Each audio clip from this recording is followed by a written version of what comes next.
I'm Chris Terranova, and this is the Generational Exchange. 4 generations, one conversation. The business world is a tapestry woven from different threads. The experience of seasoned veterans, the tech-savvy energy of the younger generation, and everything in between. In this podcast, we'll unravel those threads, explore the unique perspectives from panelists in their 30s, 40s, 50s, and 60s on today's business challenges. By bringing together these unique voices, we hope to spark new ideas, bridge the generation gap, and equip listeners with a well-rounded approach to navigating the ever-evolving business landscape. Well, you can tell by that read that it's a little rusty because it's been a little while since we've gotten the band back together, but here we are. It's always good to see my friends and panel. Good afternoon, good evening, gentlemen. Good morning. Hello, sir. Good to be back. As usual, we have our band of merry men. I'm just going to go down my camera today. First off is the lovely and talented Mark Russell, who is representing someone in their 60s. Good evening, Mark. Good day. And next we have Rhett Suchu, who is representing someone in their 30s, and he's sporting a sassy new haircut. Look at Hello, that, sir. sharp as a tack. Good evening. You're too kind, really. And then, of course, the handsomest of us all is Jeremy Davidson, who is representing someone in their 40s. Good evening, my friend. If I could pull off the collared shirt and the sweater vest, I'd be rocking that. So. That's right. I look like I golf. That's color all I me do. jealous. I play a golfer on TV. Good to be back. And I am your ever faithful host, Chris Terranova. I represent someone in in the 50s. So not the 1950s, but in the age of 50s. So we're back. We're getting started. It's very exciting. Today's topic is a really interesting one, and it's about the value of understanding your team's strengths and where you can optimize their talent and contributions that lead to your team and organizational goals. What we're going to be talking about today is how, if you invest in your leadership development and your coaching and professional development, your organization can cultivate a high-performing workforce, build a strong leadership pipeline, and achieve long-term success. Of course, another part of that equation is also when and if and how you optimize the experience of an outside coach versus what you as a manager need to provide every day. All of us have some experience with that. So we're going to be going through the value of some of those things. Hopefully we'll all learn a little bit as we go. But as usual, we're going to be providing some benefits. I'm sure we will come across some things not to do. And we'll wrap it up in a nice bow at the end. But without further ado, we'll get started. So one of the first topics we're going to talk about is the value of leadership development, coaching, and professional development. So we all, probably from a business perspective, have invested in this for a long time. And we know that they are essential investments in the organization's human capital. They do offer a lot of benefits, both individually and to the company as a whole. We've got a list of some business leadership development coaching. I'm going to go through these maybe one at a time. And gents, we can either talk to them as a group or maybe stop along the trail, but you tell me how you'd like to approach those. Yeah, let's run down through that list. Run through the list? Yeah. All right. So some of the benefits of leadership development coaching are enhanced self-awareness.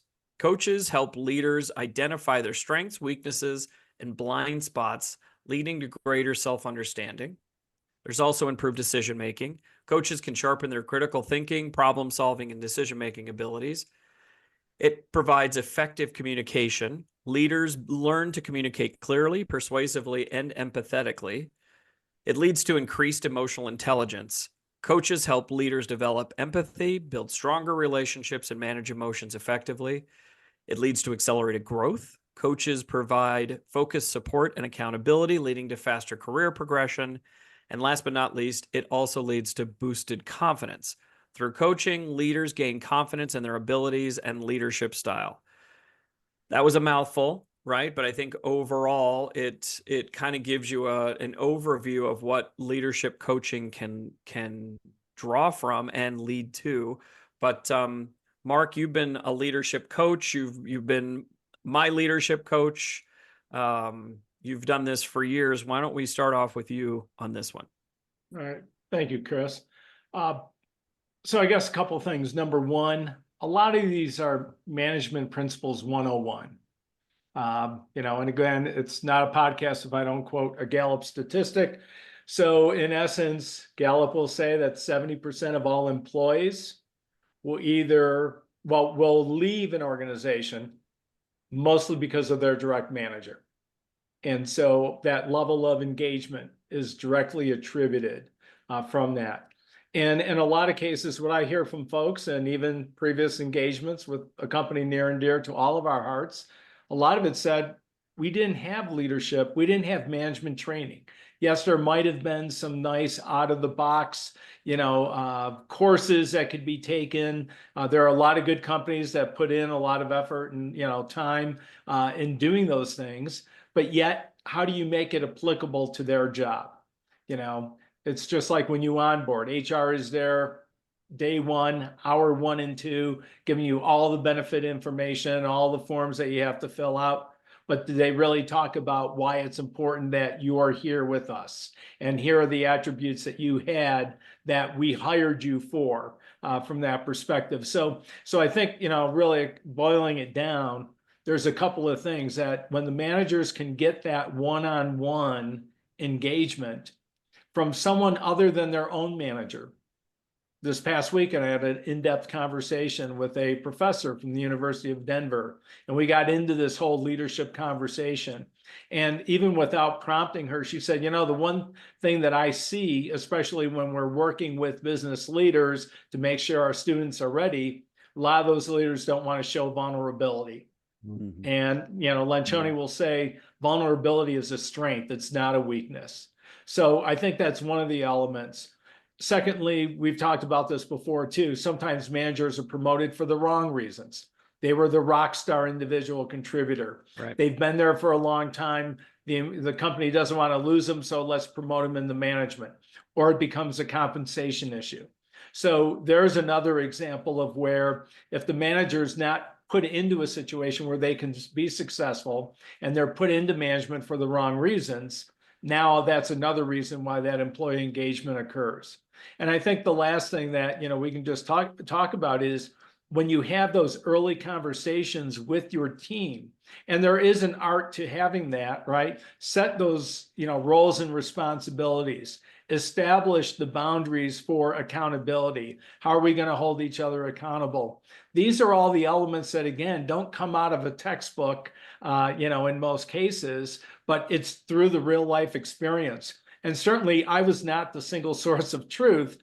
What I tried to do is just make sure that everyone had the opportunity to understand different dynamics. And then from there, lean onto your peer managers, lean on your director for those additional insights to really help people be successful, starting with yourself. Because if you're successful as a manager, that's going to translate right back to your team.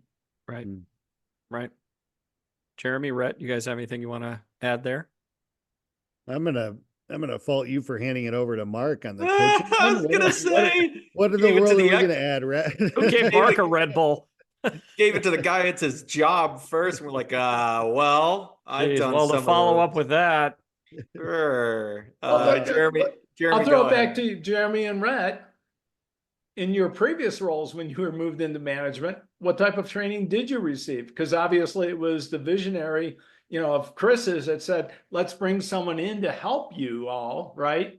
So in previous roles, what level of management training did you receive and was it impactful? Well, I think I can probably take a run at that because I look at this area as one of two things, right? Leadership development for your leadership team and leadership development opportunities you're providing to employees on your team, right? Which can be equally as valuable, building out a succession plan and introducing management concepts to folks that have never been in a management position before. Mhm. I was a little bit hesitant when we brought you on board, Mark. I had just finished not 2 years prior my MBA program, had done all of the surveys and had gone through. I can't even count on one hand how many different leadership courses that they offered.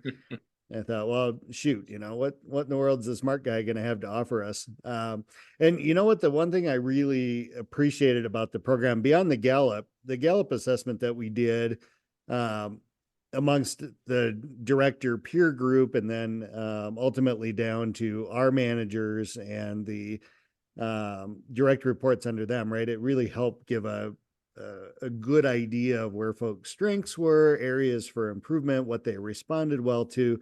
But even outside of that, just having a senior leadership or executive level ear to bounce ideas off of.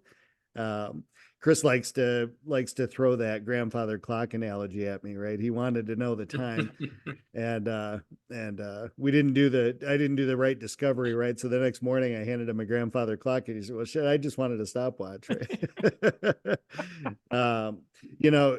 For me, especially as I was kind of starting out, having somebody to bounce ideas off of, and presentations and proposals, and could you think of different ways to tweak this? Is there a better way to position this?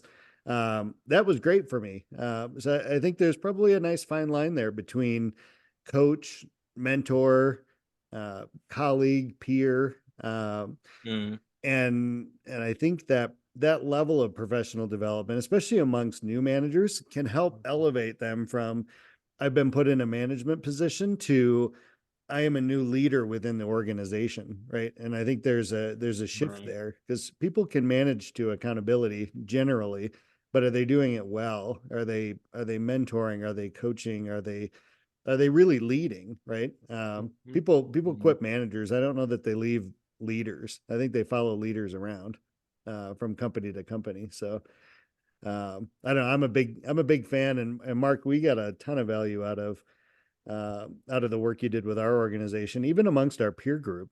Mhm. I think one of the strongest elements that we had was that executive director level, where folks felt comfortable pulling up without senior leadership or without executive leadership present, and brainstorming ideas and talking about problems and sharing information. And I haven't seen that in every company that I work at. I think that's a struggle area for some companies, and bringing in an outside coach might be a way to open that door. Thank you, Yeah. by the way. Mhm.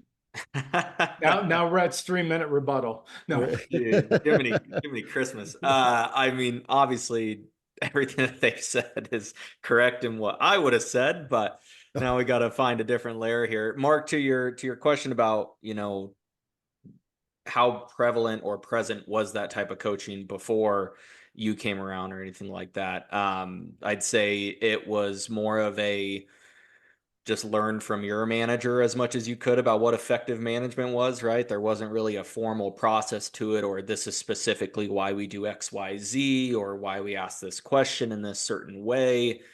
The different ways that you can get the best out of your team and your employees, which was a big thing that you and I always talked about was, we would have tons of changes or a new project or something like that. And you and I would cover, this is my strategy for how I think we can best motivate the team and get the most out of them. What do you think?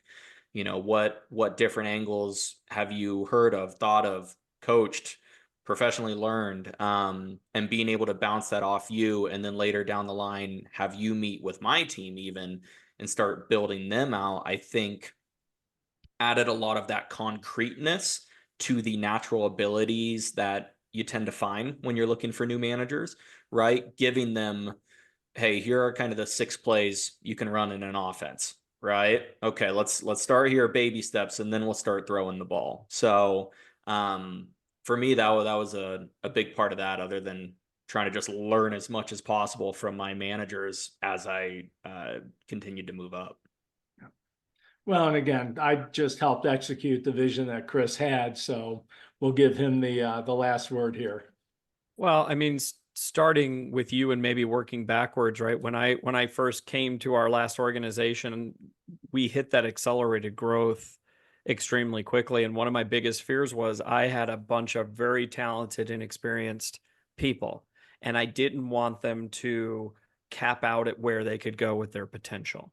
My worry was it wasn't that they weren't effective, it wasn't that they were smart, but the change was coming so quickly that I was worried that at $150 million or $200 million, they would just find people that had that experience and replace them out, rather than acknowledging that organic growth and that organic knowledge would be really powerful if it was combined with some leadership talent and leadership guidance, right? So that's where my initial thought came in, was really preserving the team. I adored everybody that I worked with, and I saw the potential there, but I also saw gaps, and your team went from 2 people to 20. You don't have experience for that. It's not a character flaw, but we needed to bring in someone that could ask those questions, ask, what magic did you do today? You know, how do you communicate things in an effective, and we've talked about this in previous episodes about, you know, kind of being that a person that pushes back, but you do it with deference and respect, and, you know, make it objective, right? So those are the things that I think I saw we needed, but you were the catalyst to bring them to the table for the group at the time, right? And then we evolved it from there. But all of those things that I read, we did get that. I think that's why we stayed together as a group. I think that's why we're friends now still, because we came out of that with those understandings.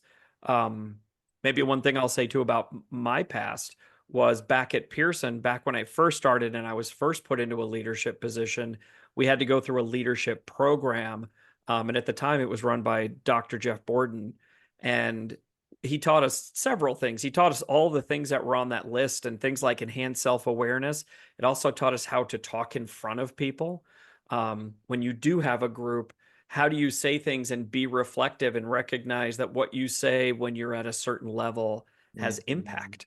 You know, when we talk about being an effective communicator, it isn't just communicating clearly, it's also being empathetic to recognize that your words carry weight, even if you don't think they're consequential, just having some of that awareness.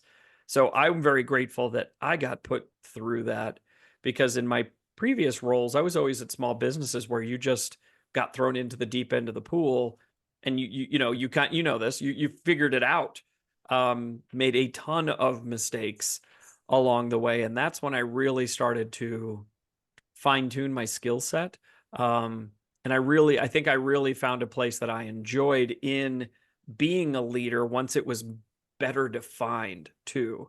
And I think whether you bring a coach in from the outside or you have that skill set internally, looking for those things, it has both quantitative and qualitative results to me. But now that's insightful. I hadn't really put those two together, but you're right. I mean, for all intents and purposes, that senior leadership team went from 60 million to 660 million in 5 years. Yeah. And yeah, probably just under that. Yeah, 4 years really, right? Yeah. And generally you kind of run into that wall, right? That, what's the book we were referencing, the What Got You Here Won't Get You There. Right. You know, there's generally kind of stops along the way, especially if you looked at it from a startup perspective. You know, the folks that get you from 0 to 50, you know, typically are replaced with the folks that get you from 50 to 500. And then they, you know, there's an additional team or a new team that comes in and scales you up above 500. And it probably is unique that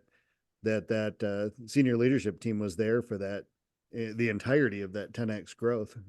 Yeah, we never lost anybody, right? We all left over time for our own reasons, but we never lost anyone. Right. We never had to pull and replace, right? So I am proud of that. And I think a big part of that was building that in early, and everyone was kind of rowing in the same direction with Mark. I think it made a big difference. Rhett, I'm sorry I cut you off. You were going to say something. No, you're fine. I was going to comment that I think a lot of what can kill companies that people don't realize when they maybe haven't been a part of it is growth, right? Growth can kill a company just as easily as stagnation. And so part of what I think made us capable to grow that quickly was that we were building our employees so well that we were maintaining knowledge and experience year over year over year. We had very little churn other than, you know, the expected churn, which was we're going to bring on 50 extra resources this summer. We're expecting 20 of them to be offboarded, and 20 of them would go, but then everyone else would want to stay on that team and build for the next 9 months to be ready for the solid 3. Now, busy season was every month of every year, which we figured out pretty quick, but it was supposed to be 3 months. But I guess the kind of Mark, you were asking me, of course, what's the magic? What's the magic we've done the last week? I kind of remembered one to this point was I started my one-on-ones with some of my new employees last week and just got great resounding. I'm so happy to be part of the company. This team seems so together. You seem like you genuinely care about building me and my growth within the company and where I can fit. And all of that builds back in part to your training and asking the right questions. And hey, what are your personal goals? Okay, how do those tie into the team goals? What do you want for the department? You know, this is a smaller team. Your decisions and progress have actual impact on how this grows within the next 9 months. So what do you think?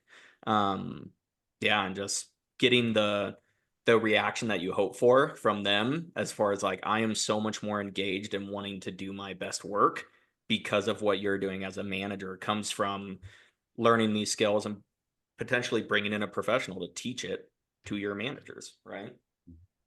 Well, I think you touch on something there too, is that you took what you learned at a 650 person team. You had a team of, I don't know how many, 50 or whatever it was, and Mhm. you've rolled it downwards into a team of 6 or 5, whatever the Right. number is, it translates, right? And to your point, because you're starting with like, this is how we run things, this is how we lead, this is how we communicate from the get-go, you're building culture too by having that development, right? And by doing those mentoring, doing the one-on-ones, you're starting to build those things in. So I think it shows that those things translate and they can be very sticky at any size organization. They scale up and down. Mm-hmm. Yeah. All right. Any other thoughts on leadership development coaching? Nothing, Mark? Really? Okay. All right. My colleagues. All right, so let's- I think I see a couple more bullets below for him. I don't know. Yeah. All right. Oh, I've got a real doozy coming up on the next topic. So Very, what's wonderful. All right, so let's talk about the next topic. The next topic is the benefits of professional development. The first one is skill enhancement, right? Employees acquire new skills or improve existing ones, increasing their value to the organization. It also leads to increased knowledge. Professional development expands the employee's knowledge base, making them more adaptable and versatile. Leads to improved performance. Upskilling leads to, I love that word, upskilling, by the way. Upskilling leads to better job performance and higher productivity. Enhanced employee engagement. Investing in an employee's growth fosters a positive work environment and boosts morale. Leads to attracting and retaining talent. A commitment to professional development helps attract top talent and retain valuable employees. And organizational innovation. A skilled and knowledgeable workforce is better equipped to drive innovation and change. I think all of those are true. And when, a lot of things that we talk about on this podcast seem so obvious when you just read them or say them like that. But so many companies, so many groups don't do this. They don't invest in this. They don't think about those things. Quickly, and I don't mean to jump ahead, but I'm reading a book by Seth Godin. I don't know if you guys have ever read this, but it just kind of clicked with me. It's called The Song of Significance, right? And it kind of talks about that, about what culture do you want your company to be? Do you want a bunch of worker bees and drones, or do you want to have a hive that works together? And a big part of that is continually growing your team, allowing them to get new skills, even if it means they don't work for you. You're growing them and helping them go to other levels. And guys, we all have experience with that, but Rhett, maybe I'll start with you first, if that's okay, so Mark doesn't take up everybody's ideas. Tell me a little bit about how that resonates with you, because we've all been through this.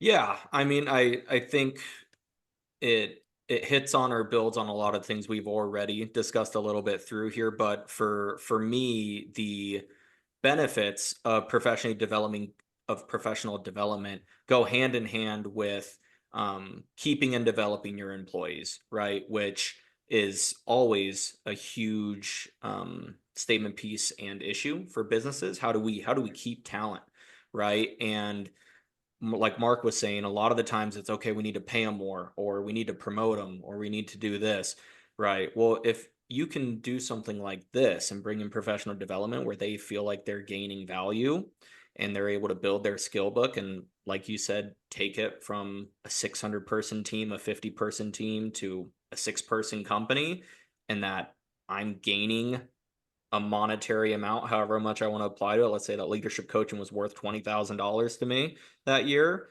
Like, this is a way that you can both build your team and keep your team while also giving something that isn't just a raise over and over and over again. And all of a sudden they're at the top of your range of what you can pay that person for that position. Right. Right.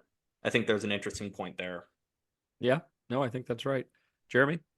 Oh, this is I get really excited about this topic. And if there's one thing, gosh, how long was I? I was with Pearson for 8 years. If there's one thing I'll take away from that company till the day I die, it's that always learning mantra. Yeah. And they stood by it. God love them.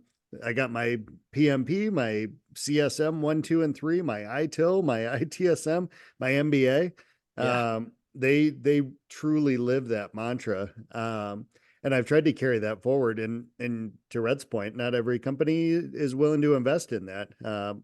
I've had great experiences going to bat for my team and saying I need X amount allocated in the budget for professional development. And I want to say, Rhett, did you get your PMP through the? I'm trying to remember. No. No. Oh Real- no, I put him on the spot. Delete that out. Thank you. Thank you. Appreciate that. I think you went through the course of study though, which was I did. awesome. I did. Yes. Yep. But I love to be able to go to my leadership team and have them go to the individual contributors and say, hey, I want you to have everybody build in a personal professional development goal for the year, right? What do they want to focus on? Where do they want to be? Those cross-departmental career ladders that we built that help give folks a roadmap between, hey, I'm in customer success and I'd really like to get into sales, or I'm in support and I'd like to get into data engineering and work on student data that we get from the districts. All of that coexisted with a list of requirements. If you want to get in that job, here's what you need. And making those opportunities available for folks, I think, I'm sure I'm not speaking out of turn, contributed to that 98+% retention rate we had. Absolutely. I want to say when I left, 48 managers and 46 of them had been internal promotions. Yeah. That wasn't an accident. We provided for that development and that growth. And one of the key look fors I have when I'm interviewing with folks is, do they ask, whether professional development opportunities are available to them? I think it shows initiative. Are you talking with somebody or looking for somebody on your team that wants to expand their skill set? And I think for a lot of leaders, that's difficult because, if they do, they grow up and they're not going to be on that team forever. But I think we miss out on some really top talent and some top performers if we're not willing to say, okay, I'm willing to risk coaching this person up. And if we don't have a management position ready when they're ready for it, then they're going to leave. That's a risk I'm willing to take. Right. And those are folks that'll come work for you again in the future. Hell, those are folks that you might go work for yourself in the future. But I really think investing in your folks. And if you're not able to get budget, there's so many free options that are available. We built options out in Salesforce, all those trailhead trainings. Yeah, that's right. Our data entry team, right, to go through. We had people that were, 45, 48, 52 different trailhead certifications and, no cost. We used to do book clubs, optional book clubs for folks that wanted to come in, once a week on Wednesday afternoons and chat about the book du jour. Those things are cost free, and still can show the folks that work for you that you're invested in their, professional growth, that you're behind them, that you're pushing them. And whether they want to jump into a leadership position or not, the fact that you value what they're doing enough to help coach them to the next level, I think will just carry forward forever. So I couldn't be a higher proponent for this. Yeah, Jeremy, I think you hit on something big there, which is interesting. Being a leader is how important being selfless can be sometimes, right? Because on those conversations and those one-on-ones that I've had, something that Mark taught us that has really stuck with me is one of my biggest accomplishments that I can have is if you get a promotion, or you get to go to a different team, or you get a job offer from another company, like I'll be the first one to write your letter of rec. That's my job as your coach and as your supervisor. It is not to keep you in this one position doing this one job so that, that's not, I think that's a big misunderstanding of how you build stability and structure within a company that can grow with a company, right? Because those types of people, when it does come time to move quick and dive head first and pick up new things, if you've kept them pigeonholed, either they're not going to want to do it or they're not going to be able to do it because you haven't been trained. So I think that's a big point that you kind of hit on there. Yeah. Well, and Mark, I know you've got some things to talk about here, but 2 points that you guys made. One is, and we've talked about this in earlier episodes too, is leading by fear instead of success, right? And if you're fear-based and you're worrying that people are going to leave if you make them more talented, you're shortchanging yourself. And what you said, Red, is if you have someone who goes to another department, especially within a company, if they move within companies, sometimes that's some of the best things that can happen, is because you now have an evangelist that's within that group that can show people what your experience is and bring that perspective. And we had that happen at our last organization where, hell, we populated probably a quarter of the different departments because we did train people really well. And they went into other departments and brought that insight of, this is what it looks like from that side of the fence, right? So I think there's lots of upside to that. And Jeremy, to your point, there's lots of no cost and low cost ways of doing things, but it does lead to growth. I mean, I have my PMP, my CAP, or CSM 1, 2, and 3. I have all the exact same things you do. They helped me at that company, and they helped me outside of that company. And by me being helped outside of that, I brought you over. Mark came over at some point. I think I ended up bringing 15 or 18 people over the course of the years from just Pearson. And then probably another dozen or so people from outside the company who knew me through those people or were friends. We were able to grow them. And then that kind of like it snowballed into this knowledge cluster that came. We took all of this great knowledge and brought it to another place, right? So all of that came out of these steps that happened in our previous parts of our career. Mark, I'm sorry. I know you've got some talking points on this. I was just those all-star contributors aren't going to follow somebody that's not been invested in their success, right? So that's telling. I like to think so. I mean, I think it was one of those things where I genuinely care about people, but and I think people can see that if you don't, right? But there was an investment in them, and there was an opportunity. Selfishly, it helped me grow my department faster. I had known quantities. You were one of the first people I brought over because I trusted you, right? I mean, you and I had worked together for 4 or 5 years when I brought you over to Amplify in a bigger role, but I knew what your skill set was, right? And then you grew it from there, and then you brought on great people like Rhett, and they grew their teams, and we're seeing all of those things propagate outward, right? So I mean, to me, when you look at it as a group, when you talk about things like this, these things in discrete conversations sound very small, but hopefully as you're listening to this podcast, you see kind of what the benefits were over the course of time for all of us. Yeah. One relationship at a time, Right. just building and building and building. That's right. Go ahead, Mark. I'm sorry. No, and I'm just continuing on that theme. When I did come over and was entrusted with building out a training and development team, I was the beneficiary of strong people from Rhett's group and Bill's group and, John's group that started the foundation. And so then when we had other opportunities within, I think it was 6 weeks, the one employee that I had hired was all of a sudden transferred over to our faculty support team because her subject matter expertise was in math. I didn't need her to be a trainer. I needed her to focus for our customers as a math subject matter expert. And who was bilingual, that immediately jumped into those areas. So right when you talked about the selflessness, those are things that were all learned. So, but kind of wrapping a little bit of a bow on I'll say the individual employee development. And, Jeremy made a great point. There's a lot of things for free. And I also tell people, for the cost of a team happy hour, not that I want to get rid of team happy hours, I can do a 90-minute, overview and assessment of a team and all their strengths and their working geniuses. Mhm. So it's not a expense. I'm not a blue chip, consulting firm charging, $400 an hour, needless to say, but there are very cost-effective ways to at least start that. Mhm. So my little, I'll just say, I want to focus now more on our cross-generational challenges and where that development really can, come into play for others. A McKinsey report, earlier this year said that Gen Zs, and even to a point, the Ys and the younger millennials, they view professional development in their top three. Hmm. They want jobs that are meaningful. They want that professional development. And on one hand, money is not in the top three, it's number 4.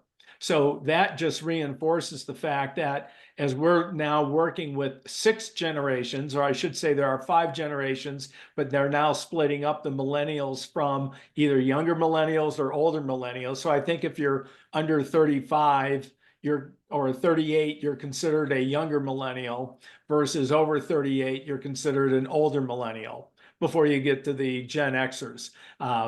So from that perspective, as everyone's looking at building these multi-generational teams, how can you drive that?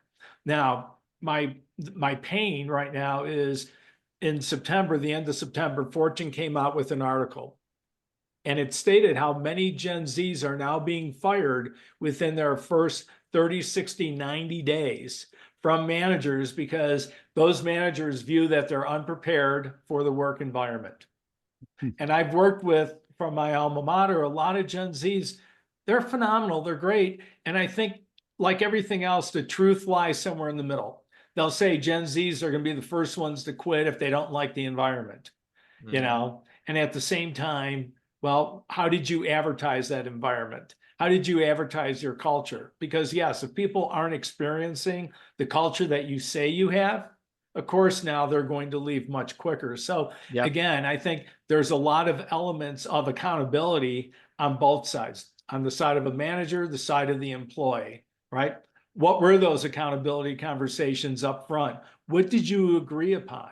What did I say? This is the value I'm going to bring, and this is what I need from you as a manager. And if I don't see that, how am I going to be reminding you, and vice versa? So I think, at the end of the day, if you're giving people that opportunity to grow, that's going to overcome some little hiccups along the way. But if you're not giving them growth, if you're not giving them direction, a lot of times people probably feel like, wow, I just hired, 6 people for my department. I'll let the training department worry about it. And then I just want to manage the results. Right. Well, if you're not working along with them, and if you see some early warning signs and you're not getting to what I would say are the behavioral issues, numbers don't tell the whole truth. Early on in my career, it was easy for someone to say, Mark, you're 70% of quota. Well, what are the 5 things that are happening that's making me 70% of my quota? And if I'm not doing the prospecting calls, I'm not getting in front of customers, I'm not asking good discovery questions, that's the reason why. And that's the coaching that I think people really need. And again, I think every generation is going to be open to that collaboration in the spirit of, I want you to be successful. And in many cases, it was like, I want you to be so successful, I want to report to you someday. Right. Sure. We're all going to report to Rhett, but And that's the tie-in, right? That people want to work for you. Because I think the most risky proposition is to have a manager or somebody in a leadership position that is able to drive really good, solid results. But if you took a peek at their team, 80% of them would quit tomorrow for a comparable opportunity, right? Mhm. And I think that poses the biggest challenge and maybe the biggest opportunity, right? From a coaching perspective. That person would take far less work, right? Than maybe somebody that was struggling to drive results. But in my experience, and I've had some phenomenal leaders and I've had some really, really bad ones. The bad ones that are able to drive results, they don't tend to get addressed, right? And you have to kind of look through a magnifying glass to get to a root problem. There is, folks are leaving, they're not happy, employee satisfaction is down, retention is down. Right. How come people don't want to work for this individual? And I wish companies would focus a little bit more on that, because it's, to your point, you want folks that would follow you around, that would, that want to grow, that want to be the kind of leader that they're seeing in you. Otherwise, it's just a rough work environment. So I think it works both ways. It's kind of an interesting lens to look at it through. And adding on to your point, Jeremy, one of the more recent studies, here maybe 3 months ago, I'll say in the early summer timeframe, Gallup said the average cost to replace a manager is 80% of their salary. To replace an individual contributor is 40% of their annual salaries. I spoke to an executive recruiter about a month ago, and they, I'll say, just challenged me on that, saying, oh no, it's at least 2 to 2.5x that amount of money. So because they also then took into consideration, if I have a manager that leaves, and if they were a bad manager, what is that ripple effect? What's that avalanche effect of other people that were leaving as well? There's a situation I heard the other day that there was a toxic work environment for an employee. They left, but on their exit interview, and they spoke to a very senior leader, all of a sudden they were like, well, you know what? If this person is gone, would you come back? Because obviously they weren't the first person to leave for that reason. So there's a lot of elements along the way. And I think, again, a lot of it is HR can do a wonderful job at providing the programs, but if it's not supported by management and middle management and senior leaders, then it's just a lot of, quote, nice things that they're checking a box on. Right. Yeah, no, I think that's all right. All right, let's move on to our last section, which is key considerations for implementing leadership development and professional development. The first one is align with organizational goals. Ensure development initiatives support the company's strategic objectives. Identify development needs. Conduct needs assessments to determine the specific skills and knowledge gaps. Offer a variety of options. Provide a range of development opportunities to cater to different learning styles and preferences. Measure impact. I think this one's super important. Track the ROI, or return on investment, of development programs to demonstrate their effectiveness. And create a culture of learning. Foster a workplace that encourages continuous learning and growth. I can tell you, like at the company I'm at now, we are just in the development stage of creating organizational goals, but we still have a direction. So, if you're listening and your company doesn't have some of these things, you can start to build these things out anyway. You can still, even if you don't necessarily do a needs assessment, by talking to people, who needs some growth. I've got some folks that are very intelligent, very passionate, but they struggle with delegation. They struggle with, different parts, or they've learned organically about their role. So finding them some things that they can do from a more formal level, even if it's just finding them a book to start with and you talk about it on your one-on-ones, even starting there can start you on the road to professional development and leadership growth. Mark, I'll start with you on this one. I wasn't prepared for that. No. So I wanted Jeremy to go first. Jeremy can go first. I don't care. No, I'll be glad to go. So again, I think, one of the better, just looking at those goals and establishing them, a story from a previous organization was I worked with my HR business partner, and we identified 10 attributes that were really the price of admission to be part of our team. So it was almost like, all right, everyone has these 10, or else most likely they wouldn't be on the team. I wouldn't have hired them, or they wouldn't have passed through, the gauntlet of interviews that we went through to bring on our account managers. Then what we did is we put together another 8 attributes of, okay, what would really bring them from good to great? And then we sat down as a team, we walked through those, and then I let them choose what 3 they wanted to focus on, because not everyone's always in the same place.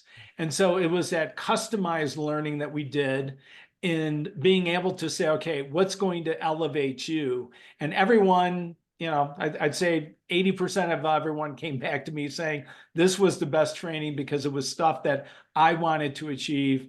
I wanted to, really enhance my skill sets on. And from that perspective, we did everything from we identified the needs, we gave them the options, they were bought in, they were held accountable, in their sessions and in our one-on-ones, we talked about, okay, what did you learn, since your last session? How are you applying it today? And so we really developed, and, Jeremy said it best, earlier, this was the company whose, one of their mantras was always learning. And so from that perspective, it just drove the, I'll say employee engagement. It drove a high retention level on the team, and ultimately our customers benefited, from that. Go ahead, Jeremy. Oh, no, I was just gonna say the only criticism I would have of that list is I'd put the create a culture for learning at the top. Yeah, And probably. I think that works metaphorically and figuratively, right? If it's not coming from the top down of an organization, if you're having monthly town hall or quarterly town hall meetings and we're not celebrating the wins for folks on our team that got the new certification or got the promotion or moved up, right? Like all of that kind of tracks up to the top. So I put that up at the top of the list, that culture for learning. And there can be costs associated with that. That's got to be approved from the top down, right? Is it financially, are we investing in our folks, in our leadership team, and our individual contributors?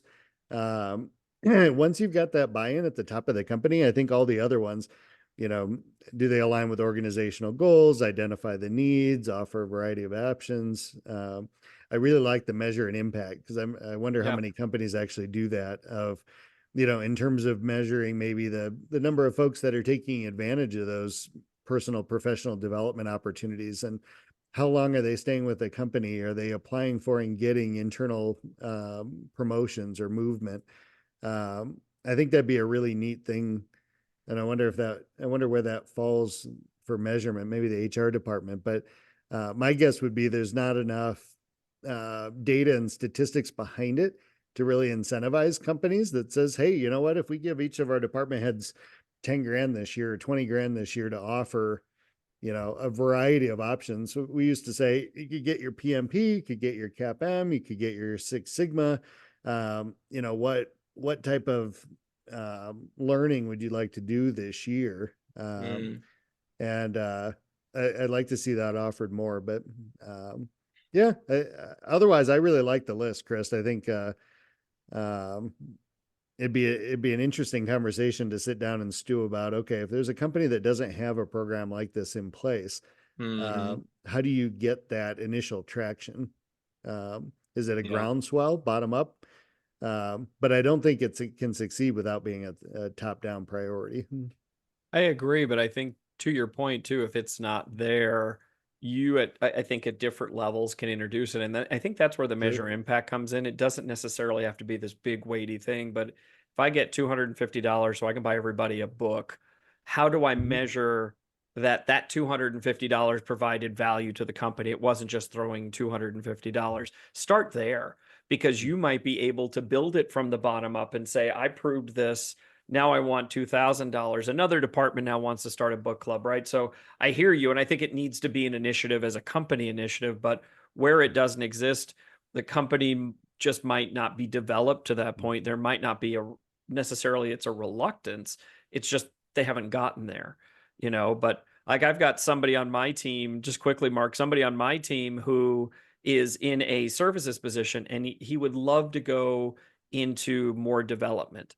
But I talked to the CTO, and he's like, his skill sets, it would take him 2 years to get there. And I'm like, okay, well, in 2 years, what would he need to do? And so we're putting together some certificate plans for him to do. And, it's inexpensive. These are not expensive courses, Right. But it was also both a symbolic gesture for him, like, stay with me. We're going to find a way, whether it's here or somewhere else, we're going to start putting I want to feed into that passion for you. And, he's really engaged with us now. And we've actually started building out tech support, right? Because why not, in services? And he's, you know, I'm kind of putting him in a place where he can start leading that. And it's starting to get him to think from his own perspective too, that perhaps his path that he was building for himself was too narrow, right? So it kind of, again, to me, it's like that snowball effect, that those are just small things, but he's my evangelist now for being at the company only a few months. Like, hey, tell Chris what you want to do. He's actually interested and may help you get there, right? So again, I'm not saying it that I have this nefarious plan, but it does tend to bring you benefit. It isn't just unilateral. It is bidirectional if you look at it the right way. Oh, 100%. And I forget to give Mark kudos for the Jim Collins reference. And the one point I was going to add on to is this is where senior leadership can also start to say, you know, if I go and say, hey, I want $10,000 from training, well, start to create that culture of, oh, how are you going to measure success? How are you going to measure That's the right. impact? And again, there's that soft and hard dollar cost. But again, when you start thinking in those lines, then anything else you start to ask for, you're always in the back of your mind saying, how am I going to justify this? And what's the benefit? How are we going to measure? And how will I give quarterly updates? Hey, my quarterly update is, Chris, I've retained all 15 people on my team. My semi-annual update is, I've retained all 15 people on my team. There's a value and a cost to that. So I think I probably cut you off. there might even be an intangible there. You know, I got my first leadership position. I'll give kudos to Mr. T for hiring me into it, but I was bringing a lot of what I was learning in my MBA program back to the job. You know, what was that? It was that seasonally adjusted regression analysis, right, to try to predict support volume. I think when you build that culture of learning, folks are going to organically do that. If they're part of a book club and it's got some really great ideas, they're going to bring those back to the team. If they're doing a new certification program or a new class, they're going to bring that back to the group. And I think that spurs that continual improvement and that innovative, you know, that innovation process, right? That gets people really thinking about new ways to do things and kind of removes the, well, that's the way it's always been done from our, you know, from our vocabulary, because we're Exactly. focusing on that learning. And if I had to pay Chris every time I said, you know, you're stepping over $1 to pick up a nickel, he'd probably be on a beach in Tahiti right now. So, you know. Well, we've started a new criticisms board at the new company, so the terms are alive and well. Oh boy. Do we leave Red, Red out of any that? thoughts on this one? Go ahead, Jeremy. What was No, that? I was going to say the same thing. Do we leave Red out of the key considerations there? No, I think my addition here is, you know, overall, I think every company should consider what leadership and professional development they're currently invested in, not just monetarily like we're talking about. It doesn't have to be that you're going to pump $20,000 into leadership development. Right. What time are you putting into it? What sessions are your managers currently doing? You know, that book club that Jeremy's mentioning, or that, you know, instead of every other week, instead of the just happy hour, you have some type of development course or leadership course, or bring someone in. I think there's a lot of non-expensive options that you can start looking into, especially if you're having internal strife or issues with churn or anything like that. You know, consider this as one of your potential options that can help you with that. Another point here, what we may want to look at maybe on a future episode that would benefit managers is how do you go about measuring the success or show the value of this, right? We already have that one value of retention. Hey, you don't lose anyone over the course of a year, and that in the previous year you lost 50% of your team. Awesome. But what else can you do, right? When you're talking about those goals that you're developing with them, hey, we want to really get organized this year.